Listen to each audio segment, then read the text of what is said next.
క్రీస్తునందు ప్రియ దేవుని సంగమా, ఇప్పటిదాకా దిన ప్రభు సంధానానికి వచ్చిన మీ అందరికీ అన్ని వందనాలు తెలియజేస్తున్నాను.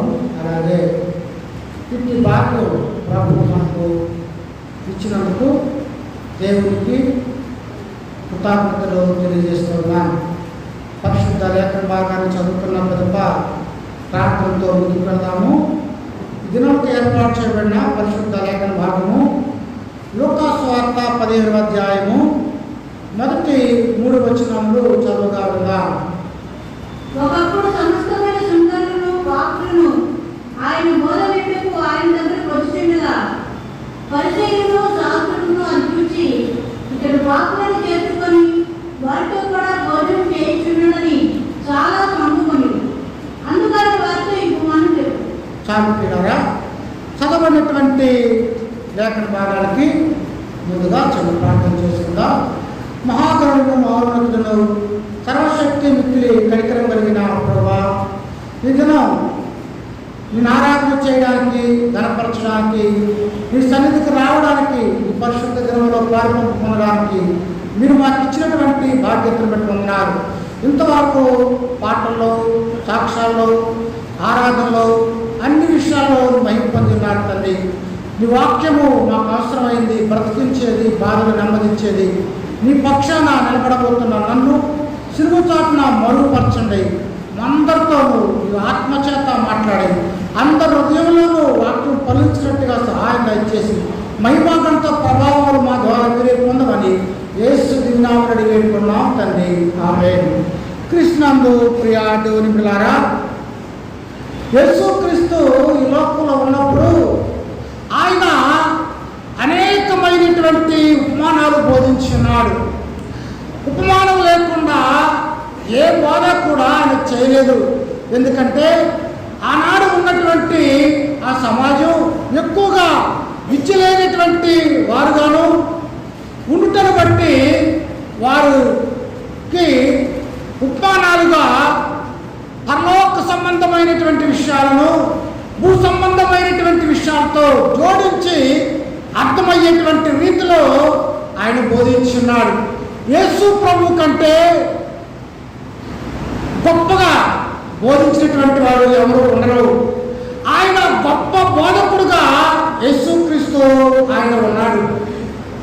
ఈ లోకానికి యేసు ప్రభు ఎందుకు వచ్చాడో ఈ లూకా సువార్త 15వ అధ్యాయంలో ఆయన తెలియజేస్తున్నారు. పరలోకం భాగ్యాన్ని విడిచిపెట్టి నరుడుగా సస్యశరీరుడిగా యేసుక్రీస్తు ఆయన ఈ లోకానికి వచ్చినాడు. తండ్రితో కూడా ఉంట మహాభాగ్యమని ఎంచుకోలేదు, కానీ ఆయన దాసుడిగా ఈ లోకంలో పుట్టడం అనేటువంటిది గొప్ప విషయంగా మనం చూస్తా ఉన్నాం. ఆయన తండ్రితో కూడా ఉండేటువంటి మహాభాగ్యముగా పరలోకంలో ఉండవలసిన వ్యక్తి ఈ భూలోకంలో పేడలో అనగా పశువుల పాకలో ఆయన పుట్టడం అనేటువంటిది ఎంతో అమోఘమైనటువంటి సంగతి.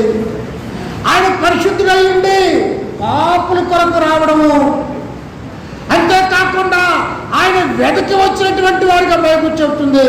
లూకా సువార్తలోనే 19వ అధ్యాయము 10వ వచనంలో ఇలాగా పరిశుద్ధ లేఖనం మాట్లాడుతూ ఉంది. రక్షించిన దాన్ని వెనుక రక్షించుటకు మనుష్య కుమారుడు వచ్చాను. ఎందుకు వచ్చాడు ఆయన? నశించిన దాన్ని వెదక రక్షించుటకు మనుష్య కుమారుడు వచ్చానని అతనితో చెప్పాను. వెదకి ఆయన వచ్చాడు అనగా ప్రభువు ఆయన నిన్ను నన్ను వెనకేటువంటి వాడుగా ఉన్నాడు. ఈ లోకంలో ఉన్నటువంటి వారందరూ కూడా రకరకాలైనటువంటి వాటిని లోకంలో వెతుకుతూ ఉన్నారు. లోకంలో ఆనందాన్ని వెతుకుతున్నారు. టీవీల్లో, ఫోన్ల్లో, వాట్సాప్ల్లో, చాటింగ్ల్లో రకరకాలైనటువంటి వాటిలో మానవులు ఆనందాన్ని వెతుకుతున్నారు. అయితే దేవుడు ఆయన నిన్ను వెతికేటువంటి వాడుగా యేసుక్రీస్తు లోకానికి రావడము, క్రీస్తునందు ప్రియులారా ఆయన నశించేటువంటి వారిని వెతుకుతున్నాడు, కనుగొంటున్నాడు. ఆయన మానవులందరూ చూస్తూ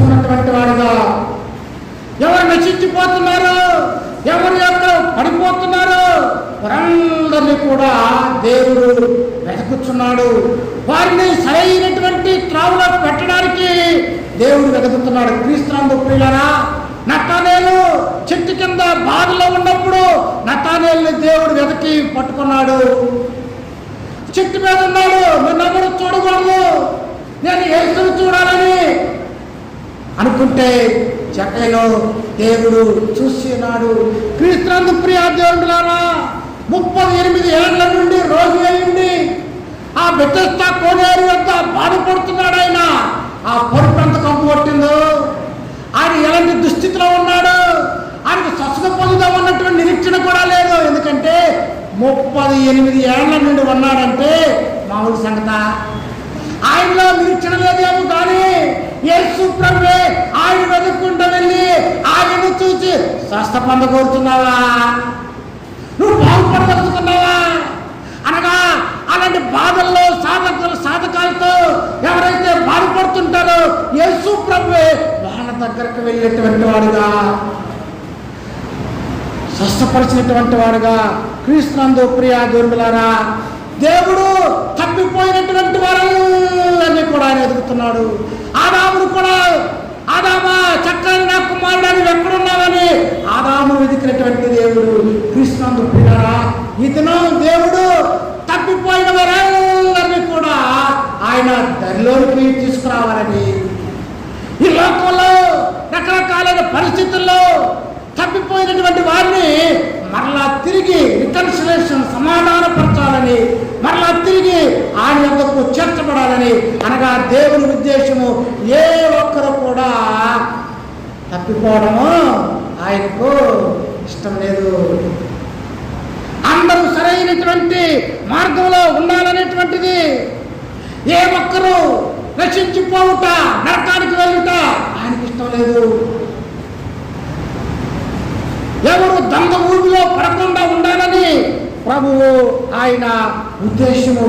వారు మనసు పొందాలని, రక్షణ పొందాలని, దేవుని మార్గంలో నిలిచి ఉండాలని, ప్రభు కొరకు ఎదురు చూసేటువంటి వారుగా, రాకడ కొరకు సిద్ధపడేటువంటి వారుగా ఉండాలని దేవుని యొక్క చిత్తమై ఉందని మనము జ్ఞాపకం చేసుకున్న భద్రంగా ఉంటున్నాం. క్రీస్తునందు ప్రియులారా, ఏ ఒక్కరు కూడా దేవుని నుండి దూరం కాకూడదని ఆయన చూసేటువంటి వారుగా ఉన్నాడు. నాడు యేసు ప్రభు ఉన్నటువంటి ఆ తరుణంలో సమాజంలో 2 రకాలైనటువంటి ప్రజలు ఉండేవాళ్ళు, నీతిమంతులు, పాపులు. ఈ పరిసయ్యులు, శాస్త్రులు, సద్దుకాయలు ఎవరుకుంటారు అనేవాళ్ళు. ఎవరుకునేవారంటే మేమే నీతిమంతులము, మేమే పరలోకంలో చేరేటువంటి వారము, మేమే పరిశుద్ధులమని ఆ పరిసయ్యులు అనుకుంటూ ఉండేవారు. ప్రియులారా, మొదటి వచనం ఇలాగా సెలవిస్తుంది, ఒకప్పుడు సమస్తమైన సుంకరులు పాపులను ఆయన బోధ వినుటకు ఆయన యొద్దకు వచ్చుండగా పరిసయ్యులు, శాస్త్రులు అది చూచి ఇతడు పాపులను చేర్చుకొని వారితో కూడా భోజనం చేసుకున్నాడని చాలా సరుకున్నారు. చూసారా, యేసు ప్రభు దగ్గరకు అందరూ వస్తున్నారు. ఎవరు? పాపులు, పరిసయ్యులు. అనగా దేవుడి దృష్టిలో గొప్పవారుగా చెప్పుకుంటున్నటువంటి వారు వస్తున్నారు.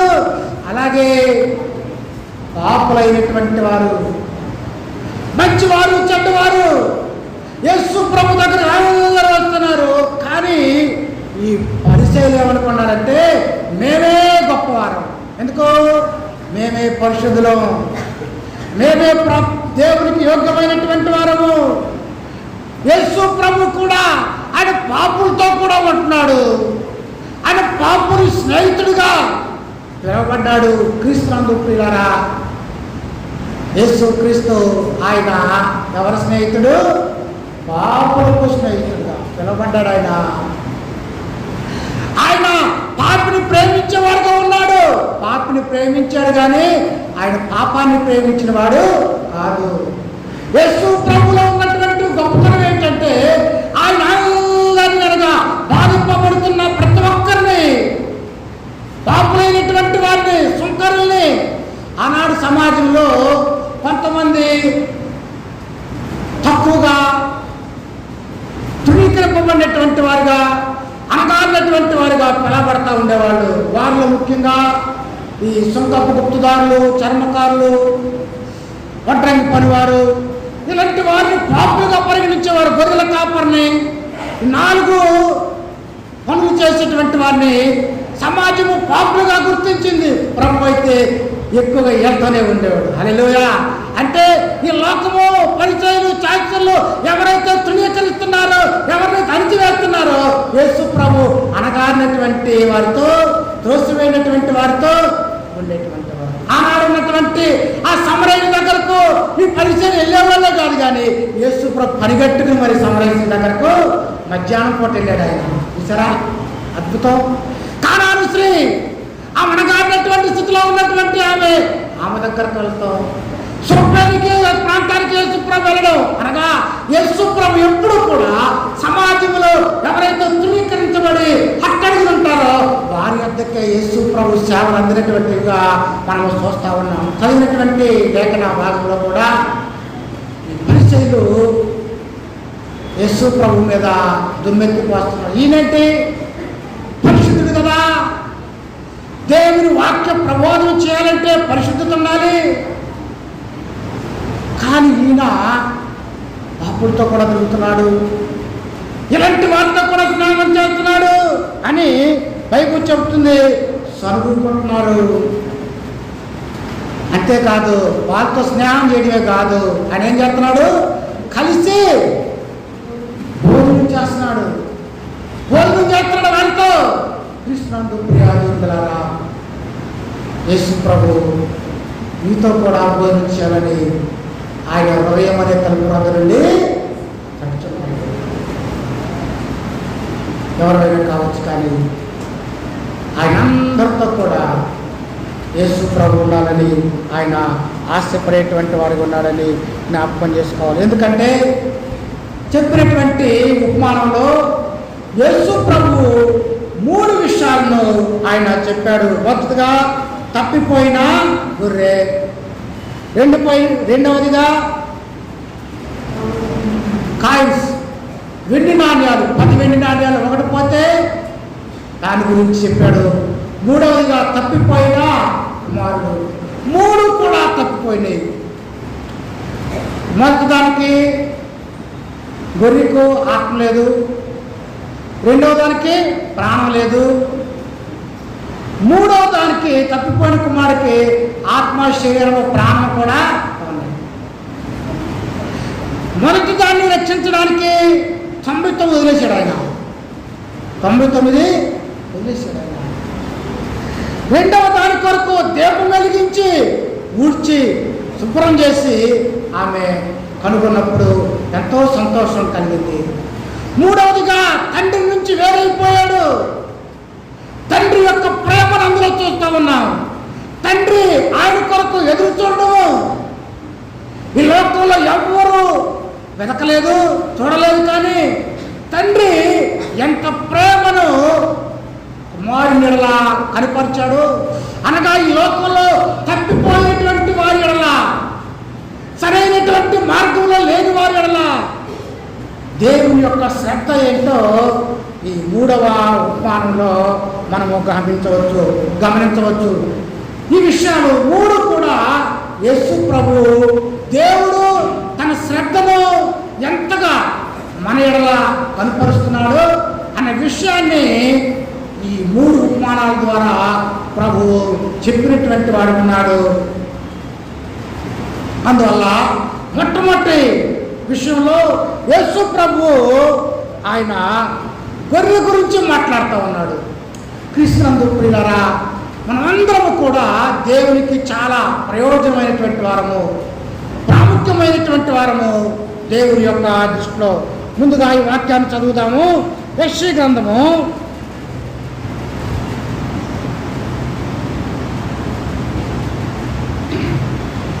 53:6 చదువుదాము.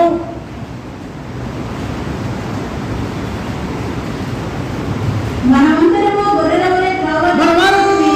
గొర్రెల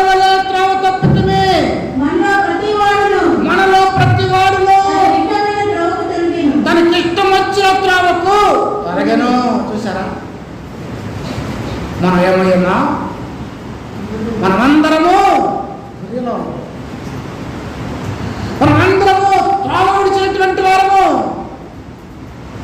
అందువల్ల గొర్రెల కొరకు యేసు చూస్తున్నాడు కదా.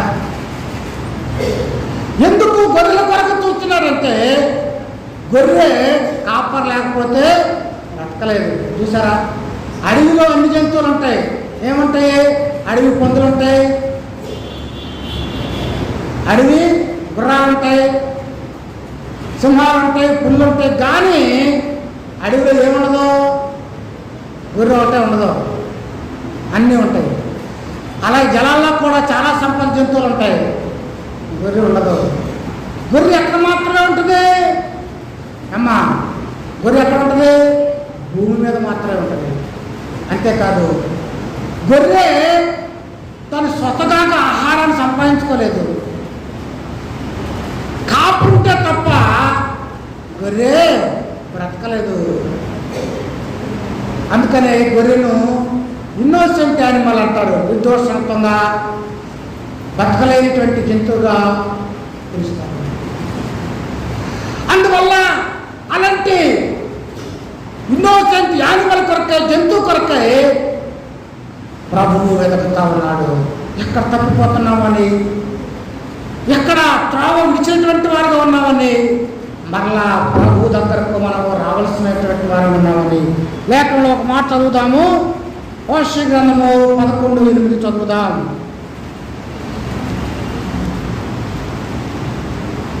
11:8 హోషేయ గ్రంథము.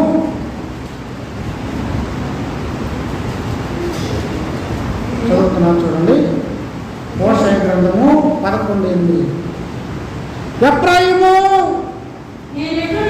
నేనెట్లు నిన్ను విడిచిపెట్టదును, ఇశ్రాయేలు నేను నిన్ను ఎట్లు విసర్జించును, అద్మాను వలె నేను నిన్ను ఎట్లు చేతును, యెహోవాకు చేసినట్లు నీకు ఎట్లు చేతును. నా మనసు మారినది, సహింపలేకుండా నా అంతరంగము మండుచున్నది. చాలు పిల్లరా, ఎఫ్రాయిము నేను ఎట్లు నిన్ను విడిచిపెట్టుదును, ఇశ్రాయేలు నిన్ను ఎట్లు విసర్జించును. చూసారా, ఇశ్రాయేలు దేవుని జనాంగము, ఎఫ్రాయిము కూడా దేవుని బిడ్డే. ప్రభు అంటున్నాడు, ఎఫ్రాయిము, ఇశ్రాయేలు నిన్ను విసర్జిస్తానా? నిన్ను మర్చిపోతానా? నేను నువ్వు పెట్టి కొరబడ్డావు నా సొత్తు. నువ్వు ఎలా ఉన్నా, ఎట్లా తిరిగినా, క్రీస్తునందు ప్రియారా, నేను ఎలా మర్చిపోతాను నేను అంటే, మనమందరం కూడా దేవుడి దృష్టిలో ప్రాముఖ్యమైనటువంటి వారు. నువ్వు ఎలా ఉన్నా, ఏ స్థితిలో ఉన్నా, దేవుడు మాత్రం విడుగుడు, ఎడబాయుడు. ఆయన నీ కొరకు దినగల్లా కూడా చేయి చాపి పిలుచుతున్నాడు, రమ్మని పిలుస్తున్నాడు. ఇశ్రాయేలు, నువ్వు తిరిగి రానుద్దేశించినడలా నీవు నా దగ్గరకే రావాలా, నన్ను ఆశ్రయించు, బ్రతుకుతావు. నాకు వేరుగా ఉండి చేయలేవేమి. ఇశ్రాయేలు, నేను ఎలా మర్చిపోతాను? క్రీస్తునందు ప్రియాజనులారా, దేవుడు మరిచినటువంటి దినాలు ఎన్నో ఉన్నాయి నీ జీవితంలో. దేవుని సన్నిధానాన్ని విడిచి, దేవుని మరచి ఎవరు చూడలేదని ఇష్టానుసారంగా జీవించిన దినాలు లేవా? కానీ దేవుడు అంటున్నాడు, ఇశ్రాయేలు, నేను నిన్ను ఎలా మర్చిపోతాను? క్రీస్తునందు ప్రియాజనులారా, దేవుడు నిన్ను నన్ను ఆయన వెతుకుతున్నాడు, పిలుస్తున్నాడు ప్రభు దగ్గరకు రావాలని. ఎందుకో తెలుసా? ఎవరు మర్చినా, ఎవరు విడిచినా దేవుడు నిన్ను విడిచేటువంటి వాడు కాదు. కనుకనే ఆయన నిన్ను పిలుస్తున్నాడని లేఖనము మాట్లాడుతుంది. యెషయా గ్రంథము 49వ అధ్యాయము 15వ వచనం ఇలాగా ప్రభు లేఖనం సెలవిస్తా ఉంది. 49:15 యెషయా గ్రంథంలో, స్త్రీ తన గర్భంలో పుట్టిన బిడ్డను కరుణింపకుండా తన చంటి పిల్లను మరచునా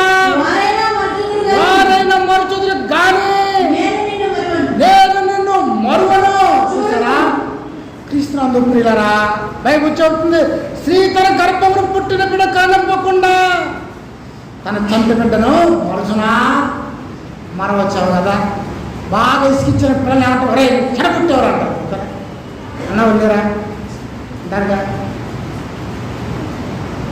ప్రభు అన్నాడు, ఈ లోకంలో ఏదైనా ప్రేమ ఉందంటే నాకు తల్లి ప్రేమే. ఒకవేళ తల్లి మరచలా మరచవచ్చు, కానీ నేను నిన్ను మరువను ప్రియులారా, నేను నిన్ను మరువను, నేను నిన్ను మరువను. మరవను వాడు ప్రభు. ఎందుకు? కింద వాక్యం మాట్లాడుతుంది, చూడుము అరచేతిలో నిన్ను చెక్కి ఉన్నాను, నీ ప్రాకారములు నిత్యం నా ఎదుట ఉన్నవి. చూసారా, కొంతమంది ప్రియురాలు ప్రేమికులు ఏం చేస్తారు, రాసుకుంటారు పచ్చబొట్లేనా పేట కదా. కానీ ప్రభు అంటున్నాడు, చూడు అరచేతిలో.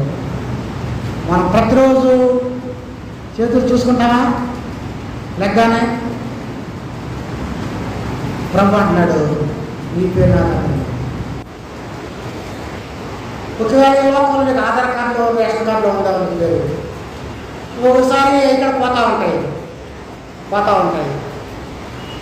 కానీ ప్రభు అంటున్నాడు, నేను నిన్ను మరువను.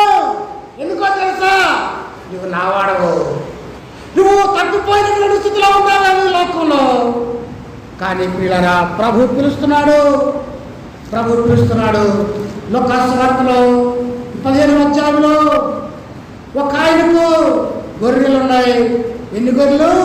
100 గొర్రెలు. యేసు ప్రభు ఉపమానం చెప్పాడు, మీలో ఏ మనుషునికైనాను 100 గొర్రెలు ఉండగా వారిలో ఒకటి తప్పిపోయిన అతను 99ని అడవిలో విడిచిపెట్టి తప్పిపోయిన వాడిని దొరుకునని వెనక వెళ్ళడా.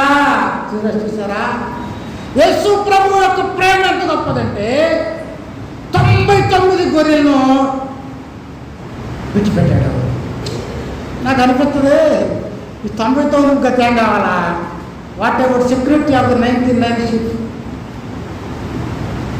Because of love of God. ఒక్క గొర్రె ప్రేమ కోసం, ఒక గొర్రె కొరకు ఆయన 99 గొర్రెల యొక్క భద్రతను కూడా వదిలేశాడంటే, ఈ ఒక్క గొర్రె కోసమైనటువంటి ప్రేమ ఆయన ఎడల ఎంత మోహమైందో మనము చూడగలుగుతున్నాం. క్రీస్తునందు ప్రియాదులారా, ఆయన ఒక్క గొర్రె కొరకు ప్రభు 99 గొర్రెలను విడిచిపెట్టి ఆయన వెతకుతున్నటువంటి వాడుగా ఉన్నాడు. ఎంత అమోఘమైనటువంటి ప్రేమను ప్రభు మన ఎడల చూపుతున్నాడు. ఎందుకంటే ఆయన మనందరి కొరకు ఆయన వెతికేటువంటి వారుగా మనము చూస్తూ ఉన్నాం. క్రీస్తునందు ప్రియాదులారా, ఎందుకో తెలుసా, ఆ ఒక్క గొర్రె కూడా చాలా ప్రాముఖ్యమైంది. ఆయన ఆ ఒక్క గొర్రె కొరకు వెతికేటువంటి వాడుగా మనము చూస్తూ ఉన్నాం. క్రీస్తునందు ప్రియాదులారా, ఆ ఒక్కటే కూడా ప్రభు దృష్టిలో ఎంతో ప్రాముఖ్యమైనటువంటిదిగా, దేవుడు ఎవరిని వదిలిపెట్టేటువంటి వాడు కాదు. ప్రభువు ఆ ఒక్కదాని కొరకు ఆయన ఎదురు చూస్తూ ఉన్నటువంటి వాడుగా మనము చూస్తున్నాం. క్రీస్తునందు ప్రియులారా, గొర్రె అనేటువంటిది చాలా ప్రాముఖ్యమైనది ప్రభు దృష్టిలో. గొర్రెల కొరకు ఆయన ప్రాణం పెట్టినటువంటి వాడుగా, తన జీవితాన్ని అర్పించినటువంటి వాడుగా మనము చూస్తూ ఉన్నాం. ఎప్పుడైతే ఆ తప్పిపోయినటువంటి ఆ గొర్రె దొరికిందో, ఆ గొర్రెని ఆయన ఏం చేశాడు తెలుసా, భుజాల మీద వేసుకొని వచ్చి తన స్నేహితులకును తన పొరుగు వారిని పిలిచినటువంటి వాడిగా మనము చూస్తూ ఉన్నాం. క్రీస్తునందు ప్రియాదులారా, ఆయన తప్పిపోయినటువంటి ఆ గొర్రెను భుజాల మీద వేసుకుని వస్తున్నాడు. మన లోకంలో ఎక్కడ తప్పిపోయామో, ఎక్కడ పడిపోయామో, ఆయన నిన్ను నన్ను వెతికినటువంటి వాడుగా మనం చూస్తూ ఉన్నాం. అంతేకాకుండా 7వ వచనంలో పరిశుద్ధ లేఖనంలో చదివిస్తోంది. అటువలే మారు మనసు అక్కరలేని 99 మంది నీతిమంతుల విషయమై కలుగు సంతోషము కంటే మారు మనసు పొందు ఒక్క పాపి విషయమై పరలోకమందు సంతోషము కలుగును. చూసారా, ఎవరి కొరకై సంతోషము? ఆ ఒక్క గొర్రె కొరకై సంతోషము. క్రీస్తునందు ప్రియులారా, ఒక పాపి విషయమై పరలోకమందు ఎక్కువ సంతోషము కలుగును. అనగా ఒక్క వ్యక్తి దేవుని మార్గంలోకి వస్తే, రక్షించబడితే, మారు మనసు పొందితే, పాప క్షమాపణ పొందితే పరలోకంలో ఎంతో సంతోషం. అందుకొరకై తప్పిపోయినటువంటి ఆ గొర్రె క్రీస్తునందు ప్రియా దేవులారా, ఆయన స్వరంతో పిలుస్తున్నాడు. ఆయన వాక్యం అనేటువంటి స్వరంతో ఆయనను పిలుస్తున్నాడు. వాక్యాన్ని విని ఆయన యొద్దకు రావాలని, రక్షించబడాలని, ప్రభు వైపు చూడాలని ప్రభువు పిలుచున్నటువంటి వాడిగా మనము చూస్తున్నాం. క్రీస్తునందు ప్రియులారా, ఎప్పుడైతే ఆ గొర్రె దొరికిందో అతడు భుజాల మీద వేసుకున్నటువంటి వాడిగా మనం చూస్తూ ఉన్నాం. పరలోకమందు ఎక్కువ సంతోషము కలుగును. ఒక పాప రక్షించబడితే పరలోకంలో ఎక్కువ సంతోషము కలుగుతుంది. రెండవదిగా 8వ వచనం ఇలా సెలవిస్తూ ఉంది. ఏ స్త్రీకైనను 10 వెండి నాణ్యములుండగా వాటిలో ఒక నాణ్యము పోగొట్టుకుంటే ఆమె దీపం వెలిగించి ఇల్లు ఊడ్చి అది దొరుకు వరకు జాగ్రత్తగా వెదకదా. క్రీస్తునందు ప్రియులారా, ఏ స్త్రీకైనా 10 వెండి నాణ్యములుండగా, రెండవదిగా ప్రభు ఆయన వెండి నాణ్యాల గురించి మాట్లాడుతున్నాడు. ఏ స్త్రీకైనా 10 వెండి నాణ్యాలు ఉండగా, పాలస్తీనా దేశంలో ఒక స్త్రీకి పెళ్లి కావాలంటే ఆమె మెడలో 10 వెండి నాణ్యాలు ధరించాలా. అలా ధరించడం అనేటువంటిది స్త్రీ యొక్క పరిపూర్ణతను చూపిస్తూ ఉంది. ఏ ఒక్కటైనా తక్కువగా ఉంటే ఆ పెళ్లి కుమార్తెను చూసినప్పుడు వారందరూ కూడా అసంపూర్ణముగా చూస్తూ ఉంటారు. 10 కాడ సంపాదించలేకపోయిందా జీవితంలో అని. అందువల్ల పెళ్ళి అవ్వాలంటే ముందుగా ఆమె 10 వెండి నాణ్యాలు సమకూర్చుకోవాలా. అలాగే పెళ్లి కుమారుడు కూడా ఇల్లు నిర్మించుకోవాలా. ఇల్లు లేనిదే యూదులు పిల్లనివ్వరు వాళ్ళ దేశంలో. వాళ్ళకి అన్ని ఉద్యోగం ఉండాలి, ఇల్లు ఉండాలి వాళ్ళ సంప్రదాయం ప్రకారం. అలాగే స్త్రీ కూడా పెళ్ళి అవ్వాలంటే మెడలో కంపల్సరిగా 10 వెండి నాణ్యాలు ధరించాలి. కానీ ఈమె ఒకటి పోగొట్టుకుంది. అన్నీ ఉండి 9 ఉండి కానీ ఒకటే లేదు. ఒకటేగా అనుకోవచ్చు, కానీ అలా ధరిస్తే ఏమవుతామే? అసంపూర్ణురాలవుతుంది. కనుక ప్రియులారా, ఈ లోకంలో నీకు అన్నీ ఉండొచ్చు. ఉద్యోగం ఉండొచ్చు, హోదా ఉండొచ్చు, సామాజిక స్థితిగతులు ఉండొచ్చు, డబ్బు ఉండొచ్చు, వ్యాపారము, బంగారం అన్నీ ఉండొచ్చు. కానీ ఒక్కలేదేమో. ప్రభు మాట్లాడుతున్నాడు, అవసరమైంది ఒకటే. అవసరమైంది ఒక్కటే, అది ఆమె యొద్ద నుండి తీసివేయబడదు. క్రీస్తునందు ప్రియులారా, అవసరమైంది ఒక్కటే. చదువుదాం ఆ వాక్యాన్ని. లూకాసు వార్త 10:41 చదువుదాం. లూకాసు వార్త 10:41.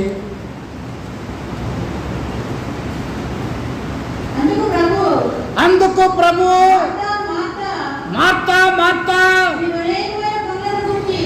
నీవు అనేకమైన పనులను గురించి విచారం కలిగి తొందరపడుతున్నావు, కానీ అవసరమైంది ఒక్కటే.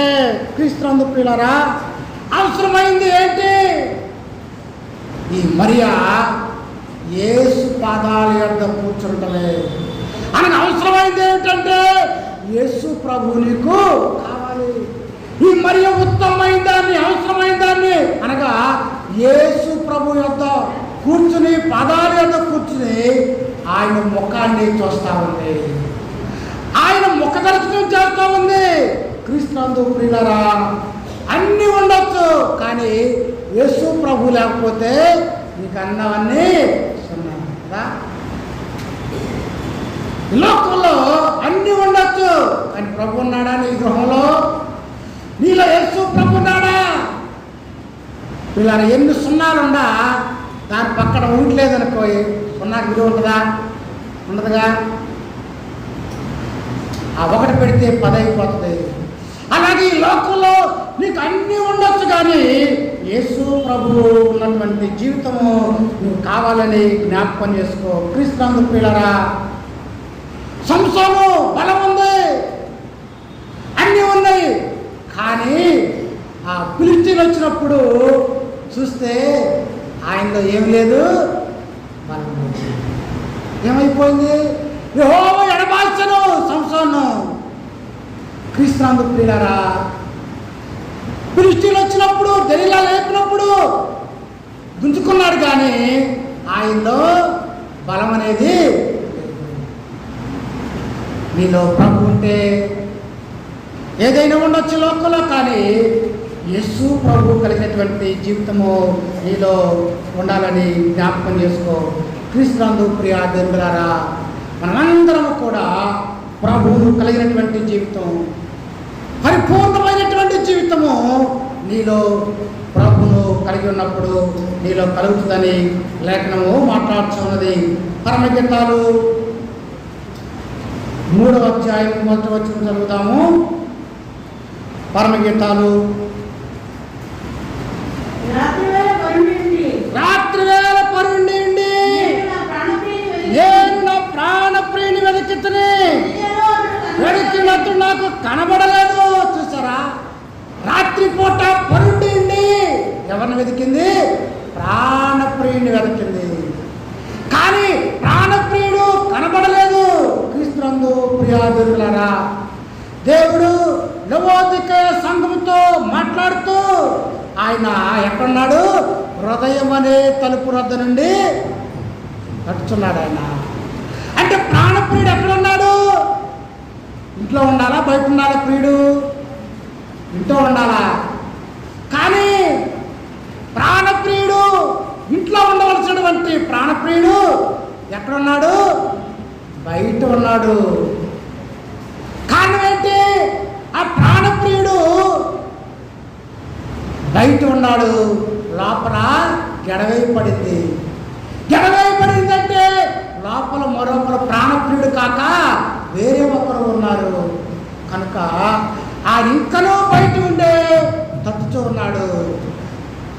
క్రీస్తునందు ప్రియాదులారా, ఈ ప్రాణప్రియుడు ఆయన నీలోకి వచ్చి నీతో భోజనం చేయాలని ఆయన ఎదురు చూస్తూ ఉన్నాడు, కానీ ఇతడు బయటే ఉన్నాడంటే లోపల ఎవరున్నారు? లోపల వేరే పార్ట్నర్ ఉన్నాడు కనుకనే కదా. క్రీస్తునందు ప్రియాదులారా, మనమందరము ఆయన వారమై ఉన్నాము. అందువల్ల ఈమె పరుండి వెతికింది, కానీ పరుండి దొరుకుతాడా? గడిదిత్తగా రాడు ఆయన, గడిదిత్తగా రాడు. గడతీయాలంటే నువ్వు లెగాల. కనుక ప్రియులారా, అవసరమైంది ఒకటే. ఈమె ఆ ఒకటి పోగొట్టుకుంది. పోగొట్టుకున్నప్పుడు ఆమె ఏమి చేసిందంటే ఆమె దీపం వెలిగించి, ఏం వెలిగించింది? దీపం లైట్ వెలిగించింది. చీకటి బ్రతుకులో లైట్ వెలిగించుకుంది. తర్వాత ఇల్లు ఊడ్చి అది దొరుకు వరకు జాగ్రత్తగా వెదకదా. ఆమె దీపం వెలిగించింది, ఇల్లు ఎలుగుమైపోయింది. ఆమె ఊడ్చింది. ఊడ్చడం అంటే ఏంటి? శుభ్రం చేసుకుంది.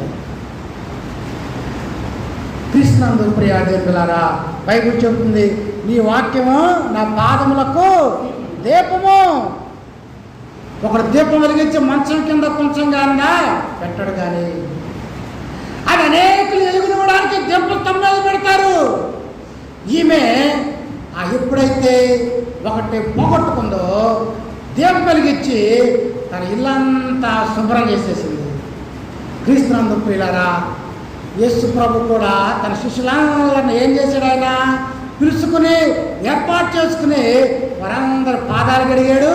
అంతేకాదు, ప్రభు చెప్పాడు, మీరు స్నానం చేసిన వాడు పాదాలు తప్ప మరేమీ కడుక్కోని అవసరం లేదన్నాడు. అనగా యేసు ప్రభు శిష్యులందరూ కూడా కడగబడినటువంటి వారుగా, బాప్తిస్మాన్ని పొందినటువంటి వారుగా, దేవుడికి యోగ్యమైనటువంటి జీవితాలు వారిలో ఉన్నాయి.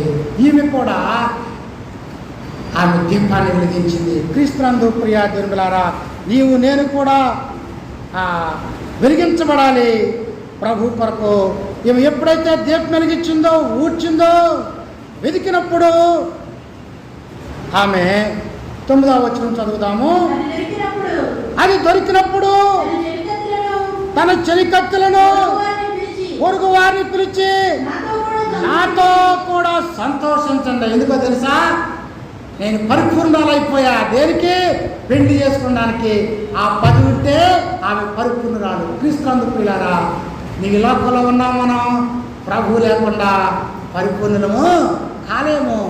పరిపూర్ణత పొందాలంటే ఆ ప్రభువును కలిగినటువంటి జీవితంగా ఆమె ఎలాగైతే దీపం వెలిగించిందో, ఊడ్చిందో, మనము కూడా ప్రభువును వెతకవలసినటువంటి వారంగా, ఎక్కడైతే పడిపోయామో దేవుని యొక్క సన్నిధిలో ఎక్కడ చెడిపోయామని దేవుని వెలిగించుకుని శుభ్రం చేసుకుని ఆమె పొందినప్పుడు ఆమె ఎంతో సంతోషించినటువంటిదిగా ఉందని లేఖనము మాట్లాడుతుంది.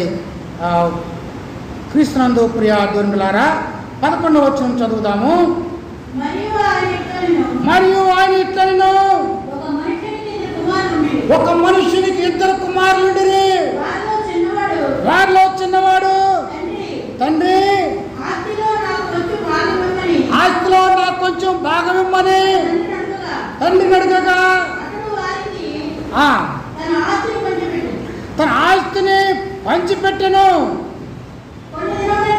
కొన్ని దినములైన తర్వాత ఆ చిన్న కుమారుడు సమస్తమును కూర్చుకొని దూరదేశం ప్రయాణం అయిపోయి అచ్చట తన ఆస్తిని దుర్వ్యాపారం వల్ల పాడు చేసను. తాడిపిడారా, ఇతడు తండ్రిని ఆస్తి అడుగుతున్నాడు. పాలస్తీనా దేశంలో తండ్రి బ్రతికి ఉండగా ఆస్తి పంపకాలు జరగవు.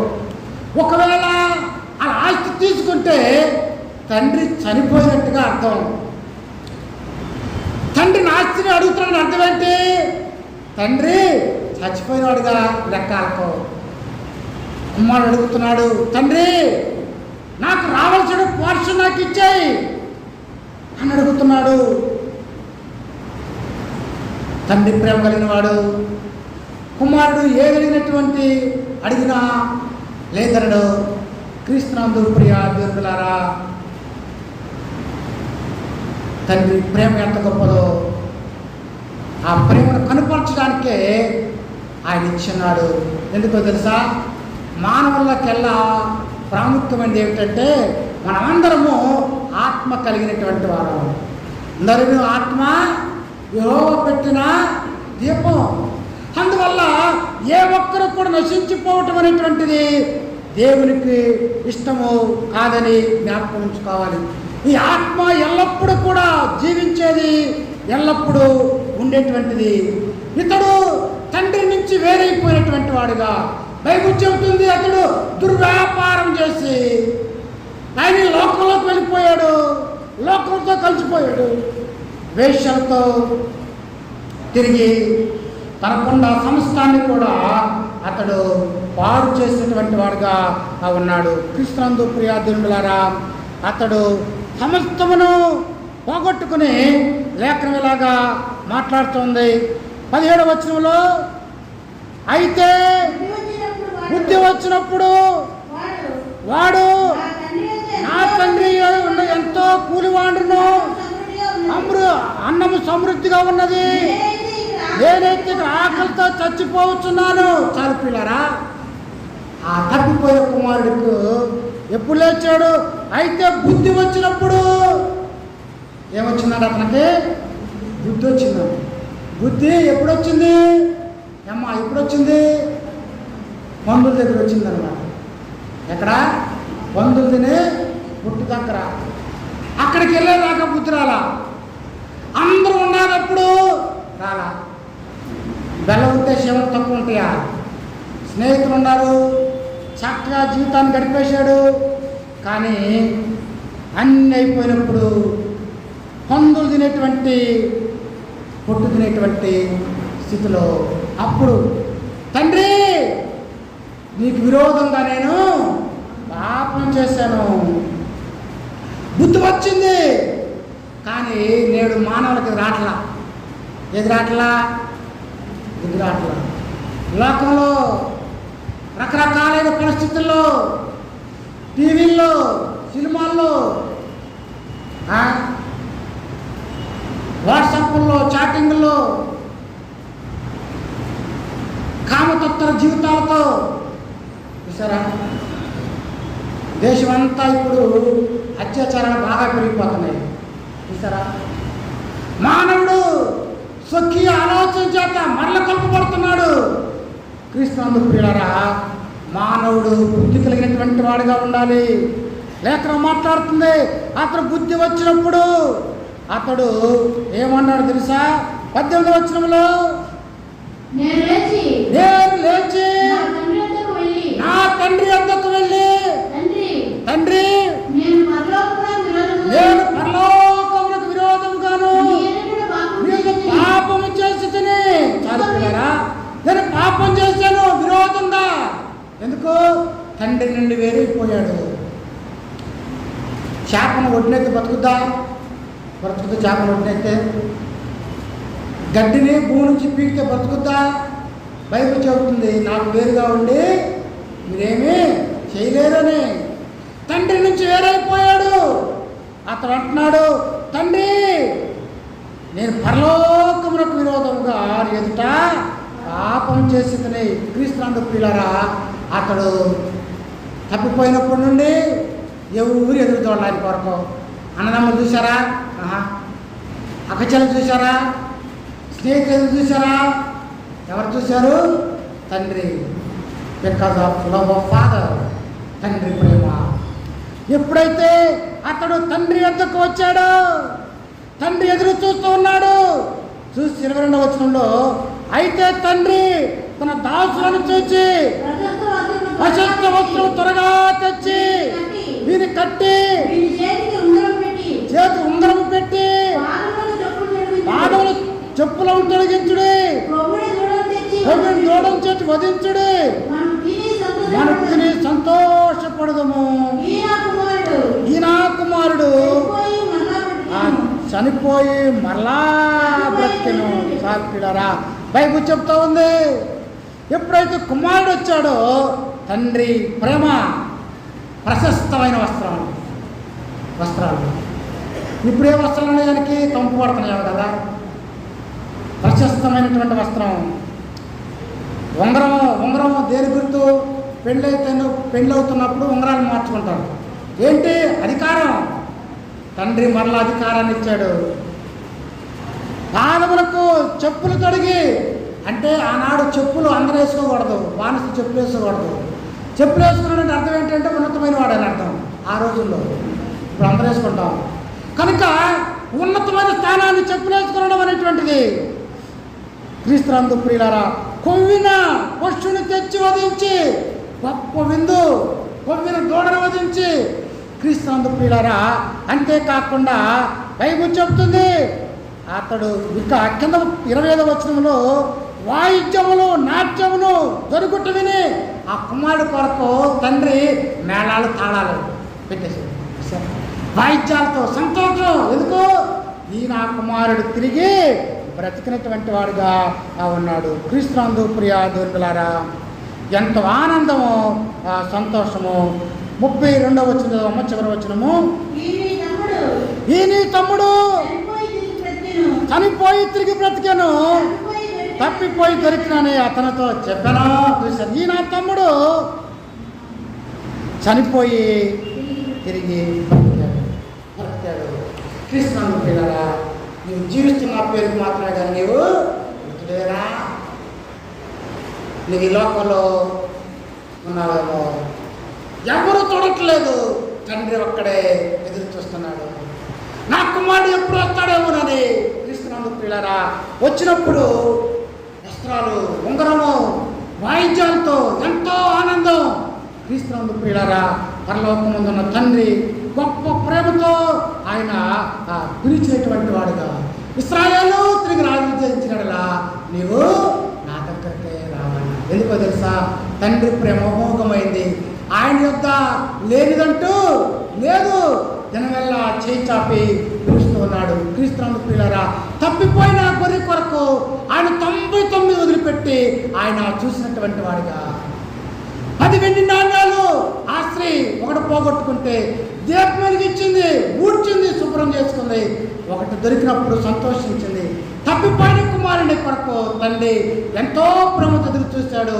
ఎంతగానో ఆయన ఆనందించేటువంటి వాడు ఉన్నాడు. పిల్లరా, నిన్ను బట్టి దేవుడు సంతోషిస్తున్నాడా? ప్రభుకు ఆనందింపజేసేటువంటి వారికి ఉన్నామా? ప్రార్థన చేసుకుందాం. అంటాడు మంచిది. ఆయన నిన్ను వెతుకుతున్నాడు. తప్పిపోయినటువంటి నీ జీవితాన్ని గొర్రె వలె తప్పిపోయి ఉన్నావేమో. ఏది ఈ లోకంలో పోగొట్టుకున్నావో ప్రభువులు ఏ పని చేసి